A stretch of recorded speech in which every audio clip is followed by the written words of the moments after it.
یہ نہیں کہ چلو اچھی بات ہے کسی نے اللہ کو مان لیا، چلو کسی نے نمازیں ادا کر لی، کسی نے خیر کے کام، چلو بھئی اچھی بات ہے، نہ،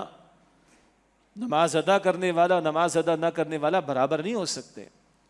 حرام خوری کرنے والا اور حلال کمانے والا برابر نہیں ہو سکتے،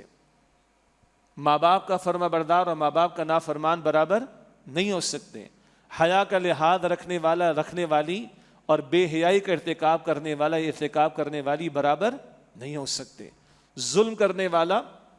اور مخلوق کی خدمت کرنے والا برابر نہیں ہو سکتے۔ سادہ سی بات ہے، ایک ملک کے اندر شہری رہتے ہیں، رعایا رہتی ہے، اکثر